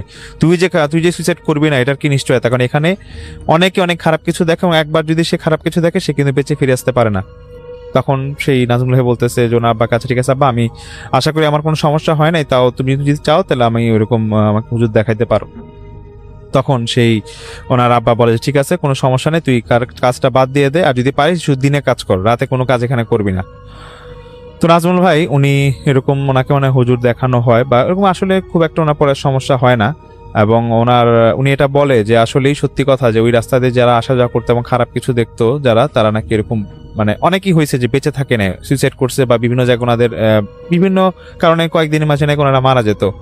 এটা নাকি কয়েকবার আগে ঘটছিল। তো নাজমুল ভাই বলে যে সেদিন হয়তো আমি খারাপ কিছু দেখছিলাম, কিন্তু আমি ফিরে আসছি, এটা হয়তো উনি নিজেকে ভাগ্যবান বলতেছে। যাক, এটা একটা ছোট ঘটনা শেয়ার করা, যেহেতু আজকের এপিসোডে আমরা সব ছোট ঘটনা শেয়ার করছি, তা আশা করি আপনাদের ভালো লাগবে। অনেক অনেক ধন্যবাদ। হ্যালো লিসেনার্স, আশা করি ঘটনাগুলো আপনাদের ভালো লেগেছে। আমি চেষ্টা করেছি বাছাই করে ঘটনাগুলো আপনাদের মাঝে শেয়ার করার। আমি প্রতিদিনই ঘটনাগুলো বাছাই করে আপনাদের মাঝে একটি করে এপিসোড শেয়ার করার চেষ্টা করি। যদি আমার ঘটনাগুলো একটু ভালো লাগে তাহলে অবশ্যই এই চ্যানেলটি সাবস্ক্রাইব করবেন। আর আপনারা কোথা থেকে এই ঘটনাগুলো শুনতেছেন যদি আপনাদের ঠিকানাগুলো জানান তাহলে আমি অনেক কৃতজ্ঞ হব। তাহলে আমি বুঝতে পারবো যে আপনারা কোথা থেকে কোথা থেকে শুনতেছেন। এছাড়াও আপনাদের মাঝে যদি কোনো ঘটনা থেকে থাকে তাহলে অবশ্যই আমাদের ইমেলে দেওয়া ঠিকানায় ঘটনাটা পাঠাবেন। তাহলে নেক্সট এপিসোডে আপনার সেই ঘটনাটা আমরা রাসেল ভাইয়ের মাধ্যমে অথবা আমরা নিজেরা পড়ে শোনাবো। তো ভালো থাকবেন, সুস্থ থাকবেন, এই প্রত্যাশায় আজকের মতো বিদায় নিচ্ছি। আল্লাহ হাফেজ।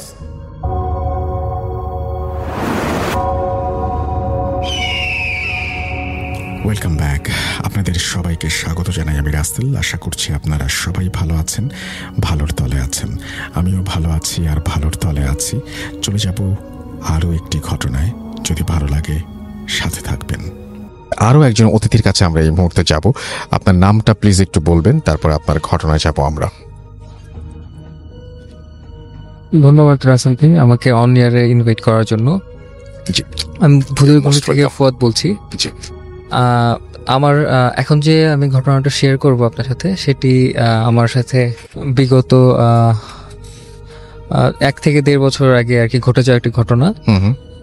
ঘটনাটি হচ্ছে আমি দীর্ঘদিন যাবৎ কবুতর পালি শখ করে আমার বাসার ছাদে। সো অ্যাজ ইউজুয়াল আমি 1.5 থেকে 2 বছর আগে একদিন বিকেল বেলা যখন আমার কবুতরগুলো উড়াচ্ছিলাম, তখন আমার কবুতর মানে যা উড়িয়েছিলাম তার থেকে একটা কবুতর বেশি আমার ছাদে ইন্টারেস্ট করে। সো সেইখান থেকে আর কি সমস্যা বা ঘটনাটা শুরু হয়।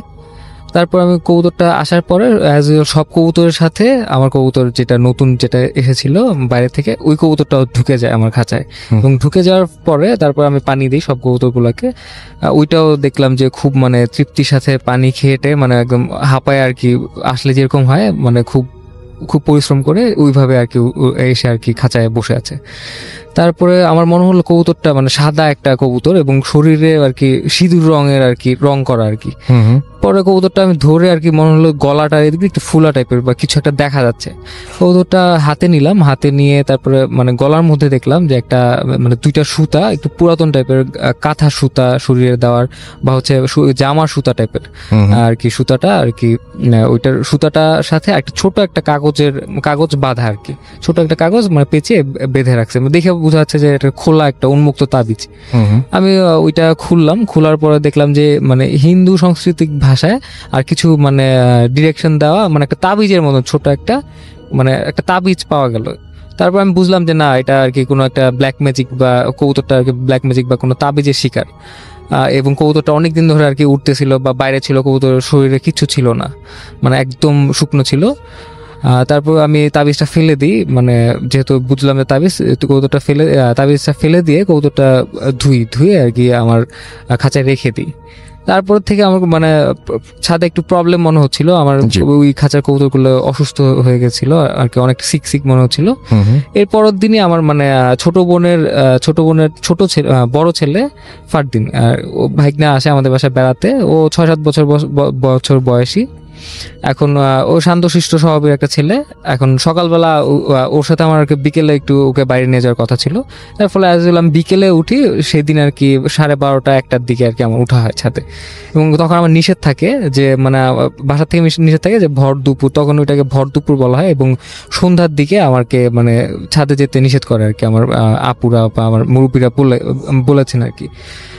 তারপর আমার কিছু করার নেই, সেই সময় আমার ছাদে যাই ওকে নিয়ে। এবং যেহেতু একটা ছোট বাচ্চা নিয়ে যাচ্ছি এবং আমিও কাজ থাকে ছাদে, তো সেই ক্ষেত্রে আমি আমার বাসা যে গার্ড ওকে বলে তুমি আমার সাথে একটু চলো, তুমি ওর সাথে থাকো, আমি কবুতরগুলোকে খাবার দিয়ে তারপর নেমে যাবো 3জন একসাথে ছাদে উঠি। বাট আমার ভাইগনা যেরকম স্বভাবের মানে দুষ্ট না তেমন একটা, ও খুব লাফালাফি মানে খুব মানে ছোটাছুটি শুরু করে দেয়, মানে অস্থিরতা শুরু করে দেয়। মানে ও এমন একটা মানে ভাব করতেছে যে মানে ও মানে ছাদের থেকে মানে চাচ্ছে নিচে লাফ দিতে বা এই টাইপের কিছু একটা মানে ওর দেখেই বোঝাচ্ছে আজকে একটা দুর্ঘটনা ঘটবে। আমি কবুতরগুলোকে খাওয়াতে আমি দেখলাম এই বিষয়টা এবং আমার গার্ড এসে বলতেছে যে ভাইয়া ও আজকে অনেক দুষ্টামি করতেছে, আপনারা নেমে যান, নাহলে আমি দিই খাবার।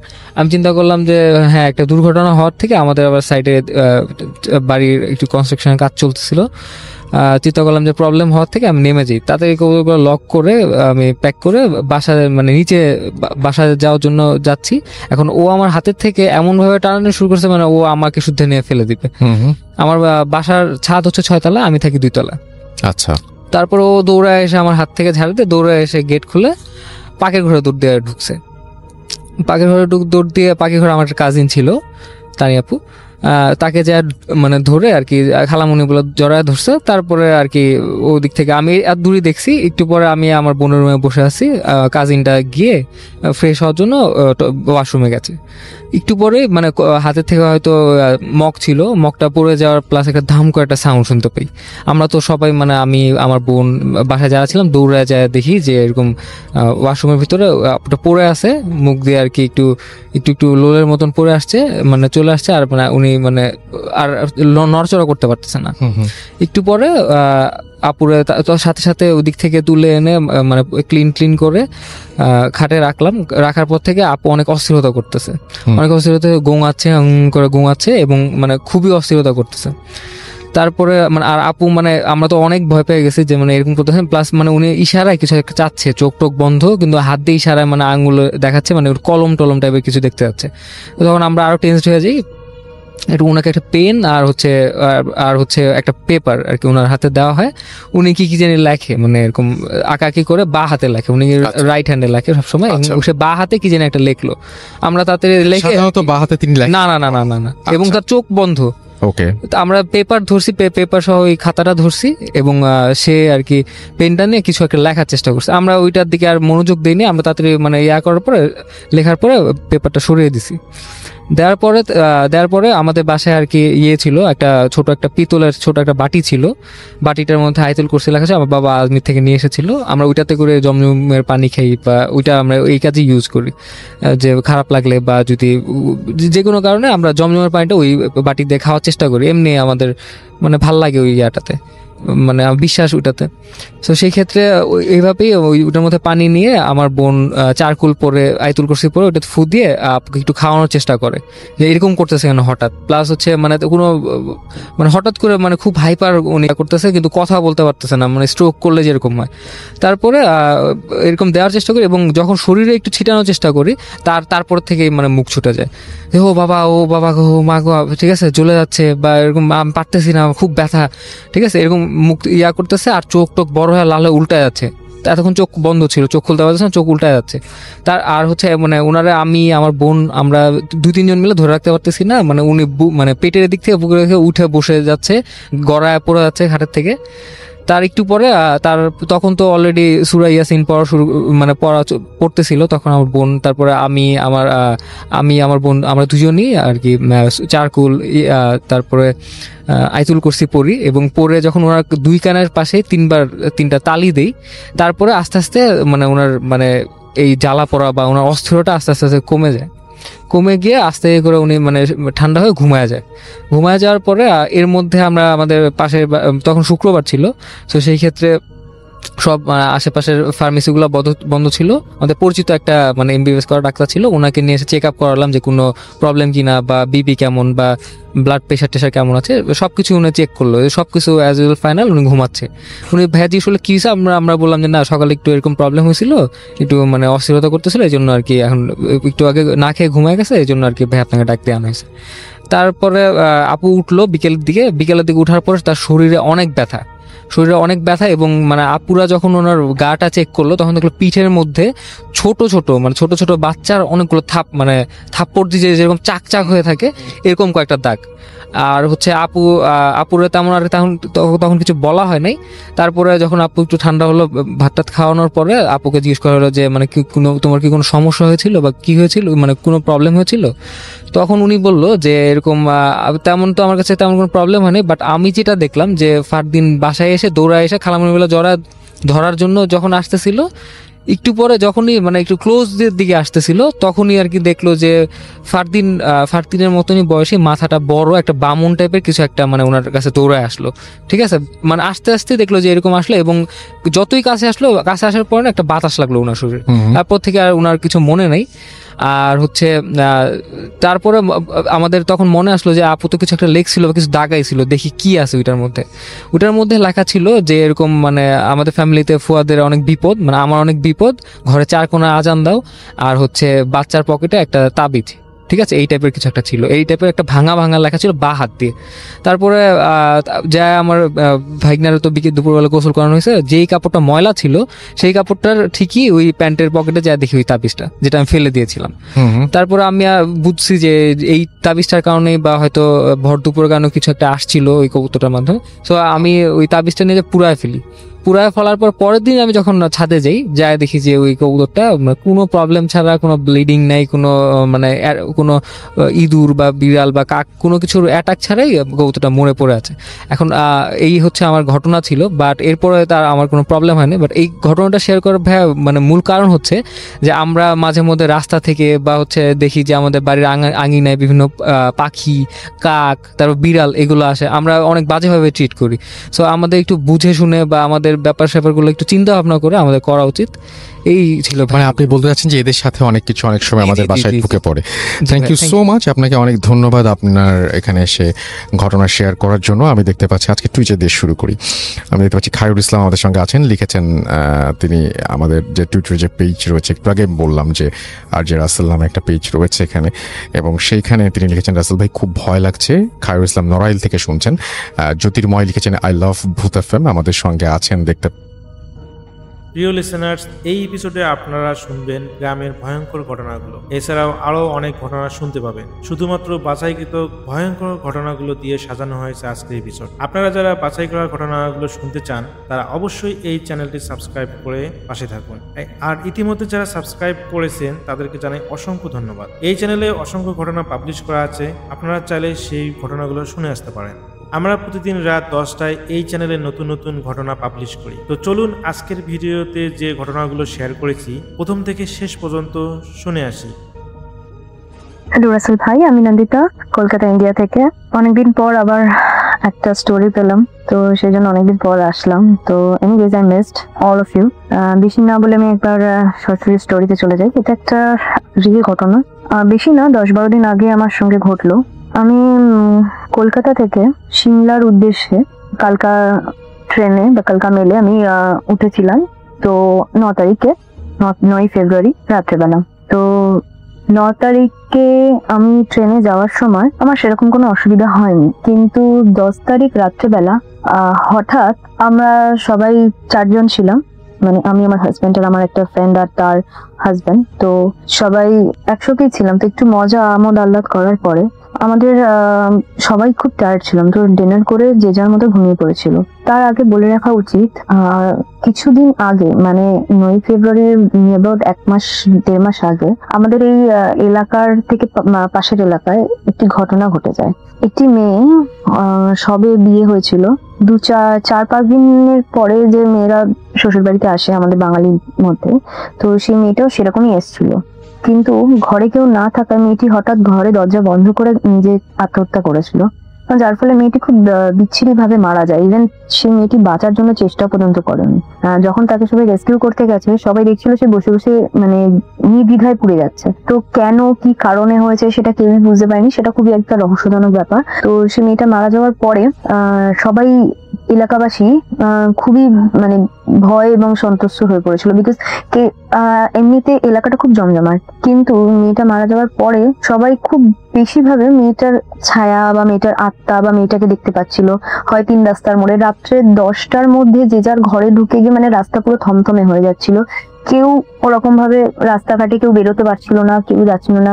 যারা মাঝরাত্রে বা 12টার পরে বাড়ি ফিরতো কাজ সেরে, তো তারা সকলেই প্রায় বলতে শুরু করলো যে হ্যাঁ, রাস্তার মধ্যখানে দাঁড়িয়ে থাকতে দেখে। ইভেন এমন একদিন হয়েছে যে একটা ব্যক্তি, সে রাত্রেবেলা 1:30টার সময় বাড়ি ফিরছিল রাতের নাইট ডিউটি করে, কিন্তু সে মাঝ রাস্তায় 3 রাস্তার মোড়ে সেই মহিলাটাকে এমন ভাবে দাঁড়িয়ে থাকতে দেখে যে সেই লোকটি ভয় সেই স্থান ছেড়ে অন্য স্থানে চলে যায় এবং নিজের বাড়িতে ঢুকতে না পেরে সে অন্য দূরে কোনো আরেকটি রিলেটিভের বাড়িতে গিয়ে সেই রাতটুকু কাটায় এবং পরবর্তী দিনে সে সবাইকে এই কথাটা বলে। তো ভীষণই উৎপাত হচ্ছিল মেয়েটার জন্য, মেয়েটার আত্মার জন্য। তো সবাই মিলে খুব কমপ্লেন করলো যে মেয়েটার যে বাড়িতে মারা গেছে সেই তাদের যে প্যারেন্টসদের বা তাদের সবাইকে বলে যে এটা খুবই অসহ্যকর ব্যাপার হল। তো তার প্যারেন্টসরা কি করলো সেটা খুব একটা কেউ জানে না, কিন্তু যেটুকু বাহ্যিক প্রচারে শোনা গেছে যে আশেপাশের লোকরা বা কিছু রুমার্সে সবাই বলেছে যে বোধহয় তার বাড়ির লোকেরা সেই মেয়েটার আত্মাটাকে কোনোভাবে ইয়ে করে মানে তান্ত্রিক দিয়ে একটা ঘটি বন্ধ করে কোথাও ফেলে দেওয়ার বা যাতে ওকে আর সেই জায়গা ছেড়ে বা ওই বাড়িটা ছেড়ে অ্যাটলিস্ট অন্য কোথাও চলে যায়।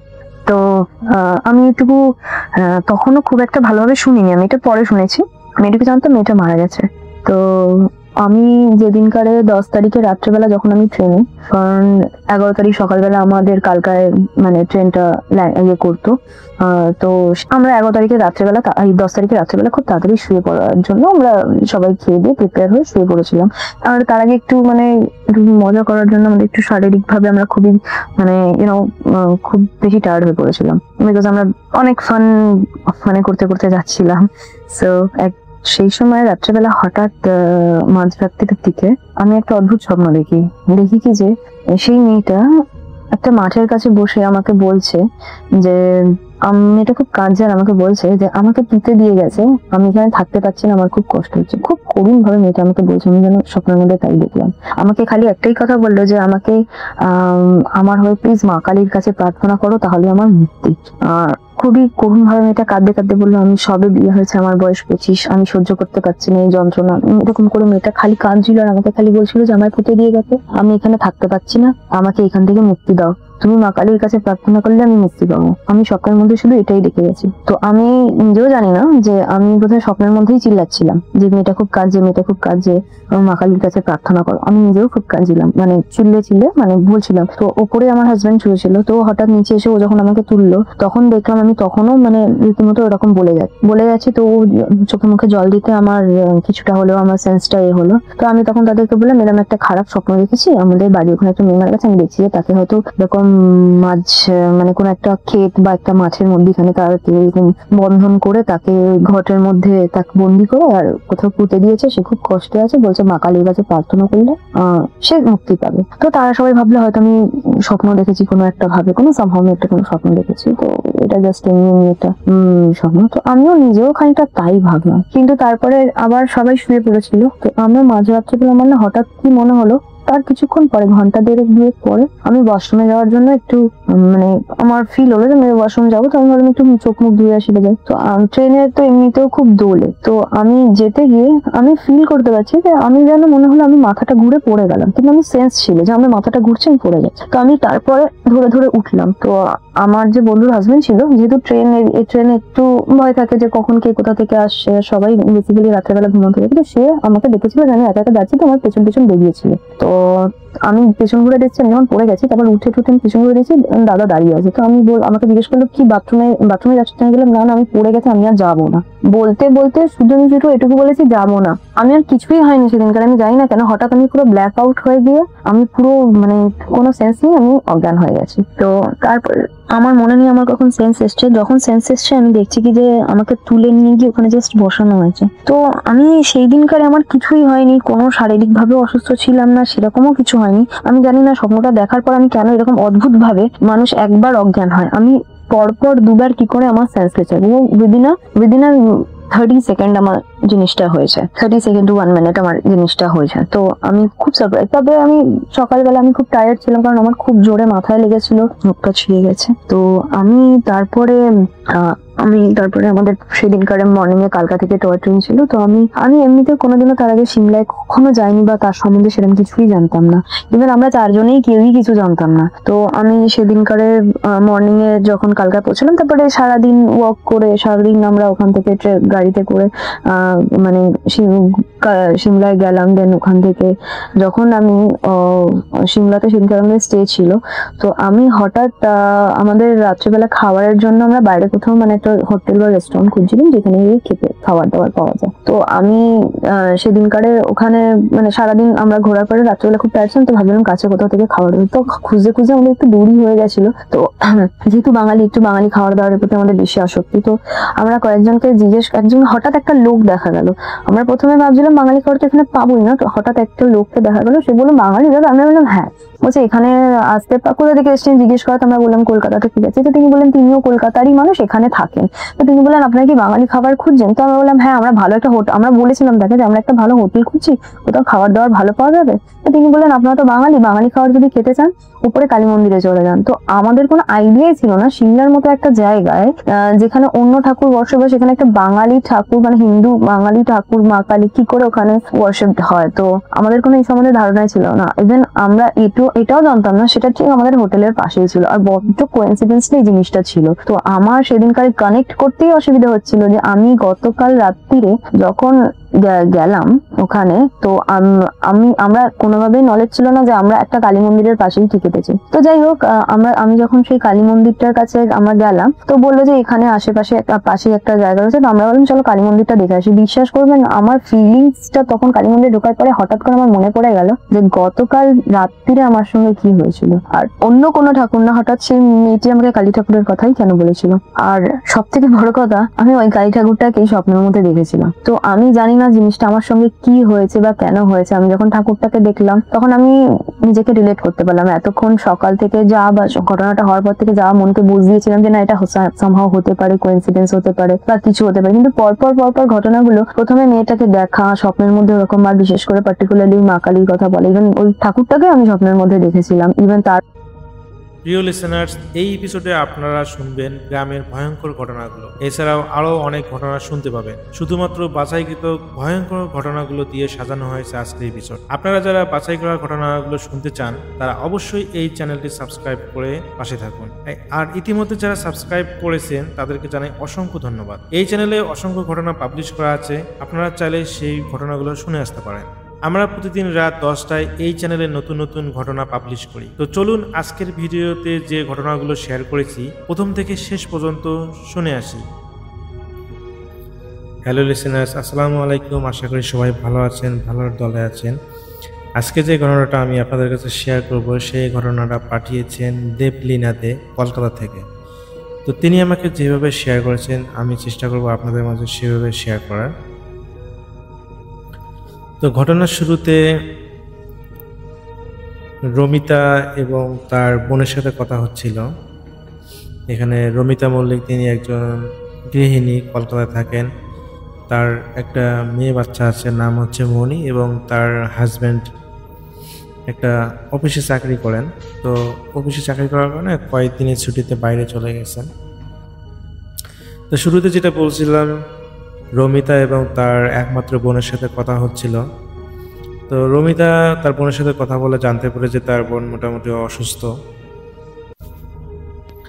কথা বলার এক পর্যায়ে রমিতাকে তার বোন ডাকে। তো যেহেতু একমাত্র বোন, তার আসলে বাসায় স্বামী ছাড়া আর কেউ নেই। আর তার স্বামী নেই। কথা বলার এক পর্যায়ে জানতে পারতো তার স্বামী বাইরে চলে গেছে অনেকদিন ধরে, এখনো আসতেছে না। তো যেহেতু তার বোন অসুস্থ, সে ভাবলো যে দেরি করা উচিত হবে না, তার বোনের কাছে যাওয়া উচিত, দেখভাল করা উচিত যে কী অবস্থা। তো এদিকে বাসায় কেউ নেই। বাসায় তার একমাত্র মেয়ে যে ক্লাস 10 পড়ে, আর এদিকে তার স্বামীও হলো অফিসের কাজে বাইরে আছে। এখন যথারীতি সে তার মেয়ের কাছে যায় এবং মেয়েকে সাহস দেয় যে সোনা মা, আমি তো একটু বাইরে যাব। তো তার মেয়ে জিজ্ঞেস করে কি হয়েছে। পরে বলে যে এরকম তোমার খালামণি তো অসুস্থ, তো আমি চাচ্ছি যাকে একটু দেখে আসি, তুমি কি বাসায় একা থাকতে পারবে। যেহেতু মেয়েটা ক্লাস 10-এ পড়ে, মোটামুটি একটু সাহসী ছিল। আর তার মা বলে যে তুমি বাইরে যেও না, আমি কালকে সকালে চলে আসবো, তুমি হলো গেট লক করে ভিতরে থাকিও। তো মনি যেহেতু একটু বড় হয়েছে এবং বাসায় যেহেতু লক করে রাখার সিস্টেম আছে, তো মনি বলে যে ঠিক আছে যাও। তো যথারীতি সেই রমিতা হলো যাওয়ার প্রস্তুতি নেয়। কিন্তু মনিজি তার মেয়ে জিজ্ঞেস করে যে আম্মু, এখান থেকে তো খালামণির বাসা অনেক দূর, তুমি যাবে কিসে? তো এখানে রুমিতা বলে যে দেখি রাস্তা যেটা পাবো সেটা দিয়ে যাব। তো যথারীতি রুমিতা নিচে চলে আসে এবং বাচ্চার অপেক্ষা করে, কিন্তু কোনোভাবেই সে মানে যানবাহন পাচ্ছিল না। বিশেষ করে তার বোনের বাসা যেদিকে সেই দিকে কোনো যানবাহন পাচ্ছিল না। তো অনেক লেট করে একটা বাস পায় এবং সে বাসেতে ওঠার পর সে দেখে যে বাসটাতে তেমন কোনো লোক নেই, খুবই কম পরিমাণ লোক। তো রুমিতা একটা জানালার কাছে গিয়ে বসে এবং তার বোনের বাসা যাইতে যেতে রাত 11টা বেজে যায়। তো সে তার বোনকে দেখে অনেক অবাক হয়ে যায় যে তার বোনটা এতই শুকনা হয়ে গেছে যে মানে মনে হয় যে কতদিন থেকে খাচ্ছে না, ঘুমাচ্ছে না, এরকম দেখতে। তো সে তার বোনকে দেখে অনেক ধরনের প্রশ্ন করতে থাকে এবং তার বোন বলে যে আরে এত চিন্তা করিস না, আমি ঠিক আছি। তো এভাবে তাদের মধ্যে অনেক কথাবার্তা হয়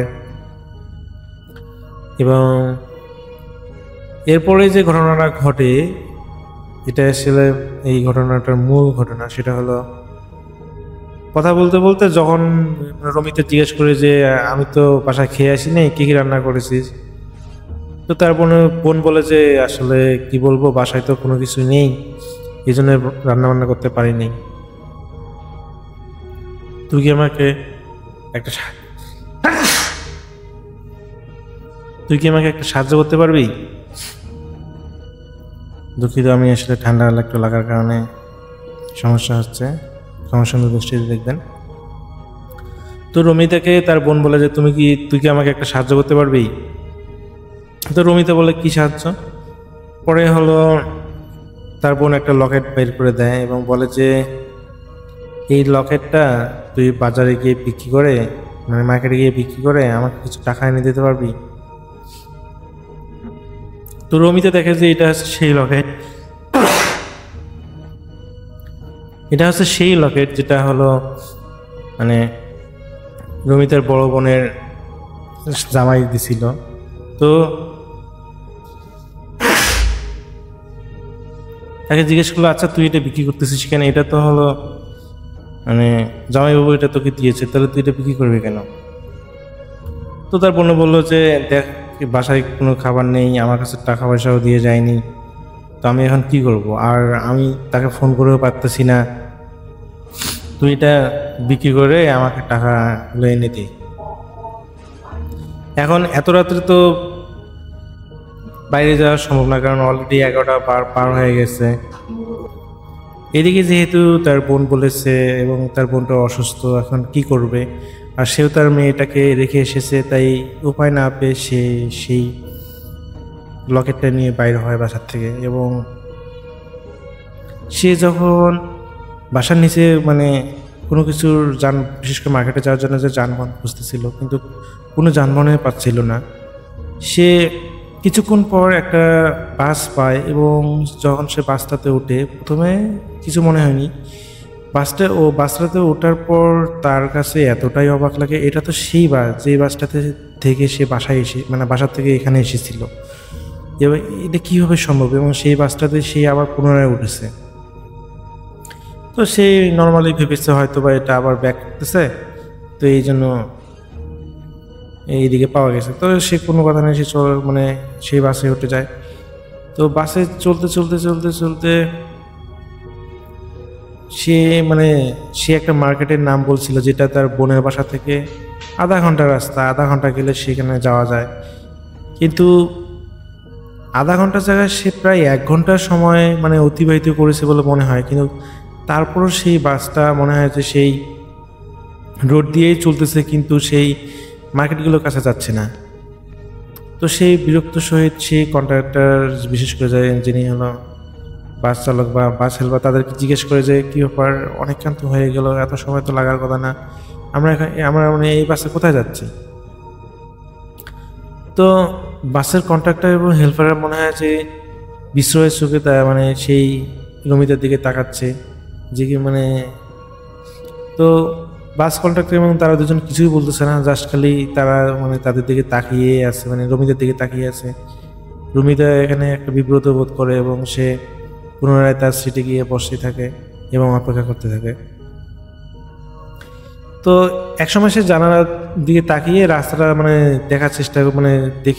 দেখার চেষ্টা করতেছে যে আচ্ছা মানে আমি হলো মানে কত দূর আসছে, যেহেতু রাস্তাটা তার কাছে পরিচিত, সে জানালার দিকে তাকিয়ে মানে দেখার চেষ্টা করতেছে যে সে কোথায় আছে, কত দূরে আছে, রাস্তাটা কত দূরে আছে।